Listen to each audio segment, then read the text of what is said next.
ஒரு விஷயத்த கவனிச்சிருக்கியா? நம்ம வாழ்க்கையில நமக்கு இன்னும் வேணும்னு சொல்லிக்கிட்டே இருக்கோம். கொஞ்சம் அதிக பணம், இன்னும் பெரிய வீடு, இன்னும் நல்ல பதவி, இன்னும் கொஞ்சம் வெற்றி. அது கிடைச்சதும் இன்னும் கொஞ்சம். நமக்கு சொல்லிக் குடுத்தது என்ன? நீ விரும்புற எல்லாத்தையும் அடைந்து விட்டால் அதுதான் சுதந்திரம். ஆனா டோஸ்டியோஸ்கி இவரு இத வேற மாரி பார்த்தாரு. ஒரு ஆசையை நிறைவேற்றினா அது முடிந்திடாது. அது இன்னொரு ஆசையை உருவாக்கும். ஒரு ஃபோன் வாங்குனா, இன்னொரு நல்ல ஃபோன் வாங்கணும் அப்படின்னு தோணும். ஒரு சம்பளம் வந்தா, அத விட இன்னும் கொஞ்சம் அதிக சம்பளம் வாங்கணும்னு தோணும். ஒரு வெற்றி கிடைச்சா, அடுத்தது இன்னொரு வெற்றிக்கு நம்ம பார்த்துட்டு இருப்போம். இந்த மாதிரி ஆசைய எப்பயுமே நிறைவேத்திக்கிட்டே போறோம். ஆனா, ஒரு கட்டத்துல நம்ம வாழ்க்கைய நாம நடத்துறோமா?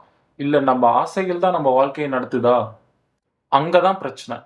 ஏன்னா, உனக்கு எவ்வளவு வேண்டும் என்று முடிவு பண்ண முடியாத அளவுக்கு உனக்கு இன்னும் வேண்டுமென்றால், நீ எவ்வளவு வைத்திருந்தாலும் ஒரு அடிமைதான்.